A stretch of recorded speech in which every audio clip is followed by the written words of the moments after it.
नमस्कार, 11 प्राइम देख रहे हैं आप। आपके साथ हूं मैं राजदा। और सबसे पहले आज हम बात करेंगे, बीजेपी का दांव अब बदला बदला सा नजर आ रहा है। पहले विपक्षियों के घरों में सेंध मारने वाली बीजेपी अब अपने के घरों में सेंधमारी कर रही है। हालांकि जीत के लिए राज्य दलों और उम्मीदवारों के लिहाज से बीजेपी सियासी पैंतरे बदलने में माहिर रही है। तभी तो बीजेपी में वो गए आजसू के गंगा। जी हां, जिस तरीके से अब सेंधमारी चल रही है, पहले दूसरे दल के लोगों के साथ सेंधमारी चल रही थी, लेकिन अब अपने घर में ही सेंधमारी हो रही है। देवघर के मधुपुर से आजसू नेता गंगा नारायण आज बीजेपी में शामिल हो गए। बीजेपी विधायक दल के नेता बाबूलाल मरांडी ने गंगा नारायण को पार्टी की सदस्यता दिलाई। बीजेपी के प्रदेश कार्यालय में आयोजित कार्यक्रम में देवघर से बीजेपी विधायक नारायण दास, सारठ विधायक रणधीर सिंह समेत पार्टी के कई नेता मौजूद रहे। पार्टी में शामिल होने के बाद गंगा नारायण ने कहा कि वो बचपन में पार्टी का झंडा लगाते थे और आज उस पार्टी में इतना सम्मान मिला, इसके लिए पार्टी को शुक्रिया अदा करता हूं। वहीं बाबूलाल मरांडी ने कहा है कि गंगा नारायण पार्टी से जुड़े हैं, इससे पार्टी को मजबूती मिलेगी। आजसू के गंगा बह गए बीजेपी में। मधुपुर के रण में बीजेपी का दांव। बीजेपी के दांव से पालीवार की बढ़ी टेंशन। मंगलवार से नॉमिनेशन का भी है दौर। आज से तेरी सारी गलियां मेरी हो गई, आज से मेरा घर तेरा हो गया।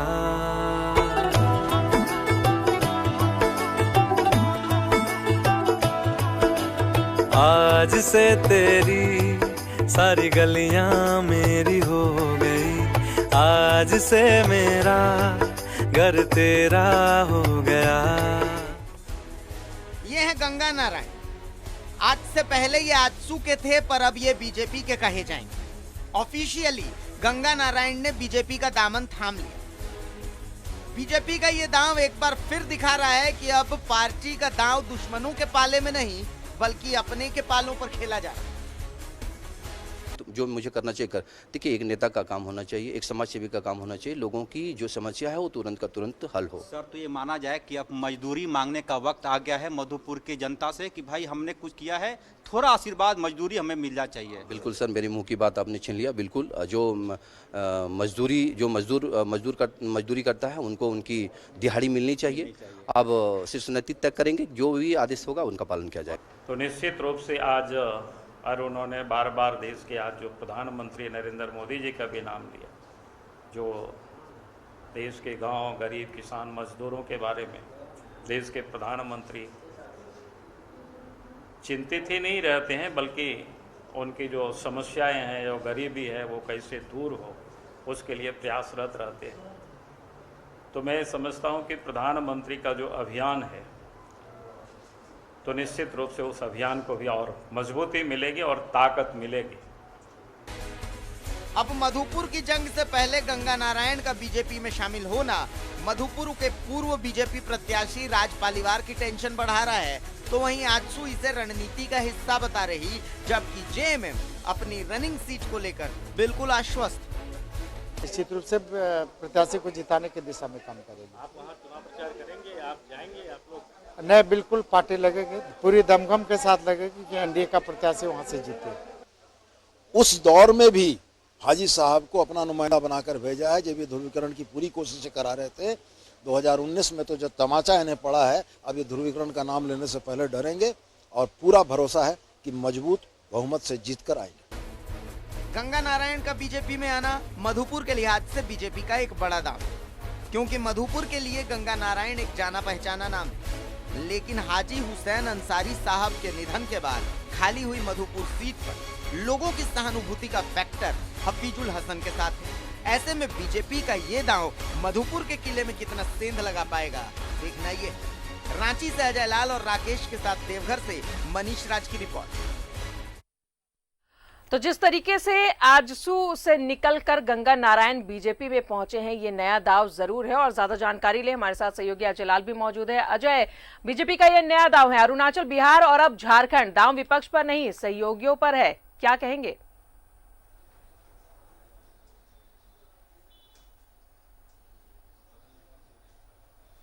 अजय।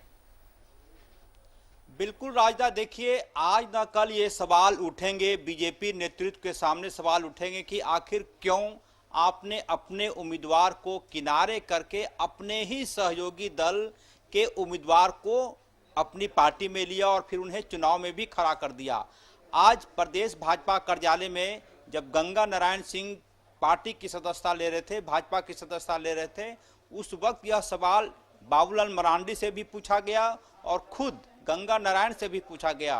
तो आजसू से पाला बदलकर भारतीय जनता पार्टी में आने वाले गंगा नारायण सिंह ने कहा कि कई बार राज्य हित में, देश हित में आपके अंदर का जो दिल है उसको कठोर करना पड़ता है। उन्होंने कहा कि यदि आपको यात्रा करनी है, अच्छी यात्रा करनी है और आप प्लेन से जाना चाहते हैं और प्लेन छूट जाती है तो यात्रा रद्द नहीं करना चाहिए, बल्कि आपको चाहिए कि आप ट्रेन पकड़ लें। ट्रेन भी छूट जाए तो आपको चाहिए कि आप बस पकड़ लें, बस भी छूट जाए तो आप बाइक से निकल जाए यात्रा पर। यानी कहने का मतलब कि वो गंगा नारायण सिंह ये समझ रहे हैं कि वो एक ऐसी यात्रा पर निकले हैं जहां पर उनको पाक साफ होना है, चुनाव जीतना है। इसके लिए यदि आजसू को टाटा बाय बाय कहना हो तो वह भी मंजूर, भाजपा में आना है, भारतीय जनता पार्टी के पक्ष में जिंदाबाद के नारे लगाने हैं वो भी मंजूर। ये तमाम चीजें हुई हैं। और देखिए दूसरी बात यह भी है राजदा कि राजनीति की रवायत अब पुरानी नहीं रही, वक्त के साथ तमाम चीजें बदल गई हैं। किसको अपना हित कहाँ दिखता है ये सबसे पहले माना जाता है, दुनिया के बारे में बाद में सोचा जाता है। और राजनीति के बारे में यह भी कहा जाता है कि कोई व्यक्ति यदि राजनीति में आता है तो वो साधु सन्यासी बनने नहीं आता, वो विधायक बनना चाहता है, सांसद बनना चाहता है। और राजनीति में महत्वाकांक्षी होना अच्छी बात है। लिहाजा अब ये कोई बहुत बड़ा मुद्दा नहीं रह गया कि भारतीय जनता पार्टी ने अपने सहयोगी दल आजसू के एक नेता को, जो जमे हुए नेता थे जिनकी पहचान है कम से कम मधुपुर विधानसभा क्षेत्र में, उनको उन्होंने पार्टी में लिया है। मधुपुर उपचुनाव जो कि अभी हॉटकेक बना हुआ है और अब बीजेपी नए दांव चल रही है। अब सीधा रुख करेंगे देवघर का, सहयोगी मनीष हमारे साथ मौजूद है। मनीष, बीजेपी की ये अलग रणनीति नजर आ रही है। कल तक विपक्ष की पार्टियों पर सेंधमारी कर रही थी बीजेपी, लेकिन अब अपनी सहयोगी पार्टी आजसू के जो गंगा नारायण है उन्हें अब बीजेपी में शामिल करने का मकसद क्या समझ में आ रहा है? देखिए राजदा, आपके सवाल के जवाब में मैं आऊँगा, लेकिन इस वक्त मैं बता दूं कि इस वक्त मैं खड़ा हूँ, ये वही मकान है जो राज परिवार जी का मकान है, जिनका टिकट एक तरह से कह सकते हैं कि आधिकारिक तौर पे भले ही पुष्टि अभी नहीं हुई है, लेकिन जिस तरीके से, जिस लिहाज से चुनाव से ठीक पहले, यानी नॉमिनेशन से ठीक पहले गंगा नारायण को शामिल किया गया जिस ताम झाम के साथ, तो निश्चित तौर पे अब ये माना जा सकता है कि अब गंगा नारायण ही भाजपा के प्रत्याशी जरूर होंगे। लेकिन ये वही बंगला है जहाँ पे राज्य के जितने भी मुख्यमंत्री होते हैं वो जरूर यहाँ आते हैं। मैं भी अर्जुन मुंडा के साथ इनके डाइनिंग टेबल पे मैंने भी खाना खाया है। यानी कहने का मतलब ये है कि रघुवर दास हो या फिर अर्जुन मुंडा हो या और भी कोई हो, वो यहाँ जरूर आता है। लेकिन आज यहाँ सन्नाटा है, सुबह में कार्यकर्ता बहुत आए थे। तो मनीष, बीजेपी के इस दांव से परिवार के टेंशन तो जरूर बढ़े हुए नजर आ रहे हैं। निश्चित तौर पे तो मैं यही कह रहा था कि ये जो सन्नाटा है तूफान के आने से पहले का सन्नाटा है। हम आपको बता दें, क्योंकि सोशल मीडिया पे भाजपा के जितने कार्यकर्ता हैं वो सभी इनके पक्ष में उतर गए हैं और एक तरह से जो फैसला लिया गया है राज्य में, प्रदेश ने जो फैसला लिया है उससे नाराजगी है। और ये कितना, देखिए भारतीय जनता पार्टी ने जो दाव खेला है, 2 उपचुनाव को हारने के बाद से इन्हें लगा कि जब नए घोड़े पर हम कर ले, यानी कि बोरो प्लेयर को लेकर के जीतना चाहते हैं।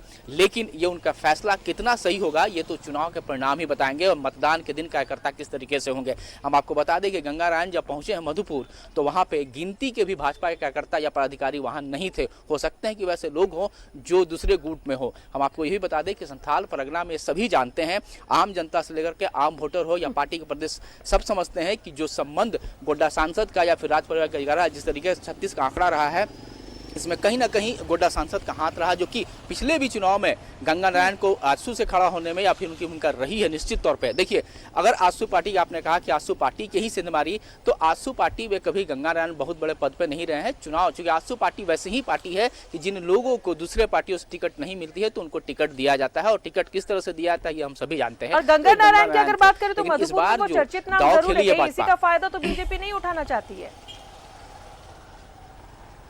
देखिए, पिछले चुनाव के अगर आंकड़ों की हम बात करें तो भारतीय जनता पार्टी अगर यहाँ से हारी थी तो उसके पीछे गंगा नारायण को ध्रुवीकरण था, वोट प्रलाई जरूर थे। लेकिन इस बार चूंकि ये जेएमएम की सीट भी रही है और भाजपा की सीट रही है, तो इस तरह से अगर आप जब आंकड़े देखेंगे तो हाजी हुसैन अंसारी भी अगर जीते हैं तो 88,000 वोट आया था। तो राज परिवार भी जब कभी जीते थे तो उनको भी 74,000 से ऊपर वोट आए थे। तो दोनों के अपने कार्यकर्ता हैं, दोनों के अपने चाहने वाले हैं, और जेएमएम की भी रही है। और चूंकि मुस्लिम वोट एक फैक्टर था, पिछले बार गंगा नारायण के साथ जरूर मुस्लिम वोट चले गए थे, लेकिन इस बार ऐसा नहीं माना जा सकता है, क्योंकि भीतरघात से आप इनकार नहीं कर सकते हैं। भाजपा कार्यकर्ताओं की पार्टी है, विचारधारा की पार्टी है, तो जो लोग, अब कौन इसे कितना स्वीकार करता है ये चुनाव का परिणाम ही तय करेगा। लेकिन जिस तरीके से, जिस लिहाज से ये फैसला लिया गया है, दीपक प्रकाश प्रदेश अध्यक्ष हो, बाबूलाल मरांडी हो, उसके अलावा आज जो कार्यक्रम था आपने देखा होगा कि बाबूलाल मरांडी, रणधीर सिंह, ये लोग वहाँ खड़े थे, या जिला अध्यक्ष नारायण दास जो यहाँ के विधायक है वो यहाँ पे थे। तो इन लोगों की जो अपनी थी, जो सोच थी, जो यहाँ से तय हुआ था, चूंकि जो मधुपुर उपचुनाव है इसके लिए एक टिकट का फैसला केंद्र से नहीं लिया जा सकता है, ये राज्य की बातें होती और राज्य से ले लिया गया। और दीपक प्रकाश जी आए भी थे, कुछ मंडलों से बात भी किए थे, और बात करने के बाद इन्होंने ये फैसला लिया गया है। इसके पीछे बहुत सारे फैक्टर्स हो सकते हैं, लेकिन अगर हम ये कोई दावे के साथ नहीं कर सकता कि गंगा नारायण को अगर शामिल कर दिया गया, क्योंकि गंगा नारायण आजसू के भी बहुत बड़े कार्यकर्ता नहीं रहे हैं, क्योंकि ये लेबर सप्लायर यहाँ से रहे हैं। मधुपुर इलाका और जितने इलाका वहां से ये मुंबई और पुणे ने लेबर सप्लायर हैं। पिछले बार इन्होंने तो देखना ये कोविड के दौरान एक बार भी, एक दिन मनीष, भी अब गंगा देखना नारायण नहीं ये दिखाई दिया। दिलचस्प होगा, क्या गंगा नारायण को बीजेपी में शामिल करने का मकसद ये है कि उनके नाम पर मुहर लगा दी है पार्टी ने, कल नॉमिनेशन है। अब देखना दिलचस्प होगा कि अब परिवार की जो टेंशन है वो बढ़ी हुई है या थोड़ी सी कम हो सकती है। बहुत बहुत शुक्रिया आपका मनीष, तमाम जानकारियों के लिए। तो बीजेपी के इस दांव से जाहिर तौर पर परिवार के टेंशन तो बड़े हैं, बीजेपी के दांव अचानक से बदले हुए नजर आ रहे हैं।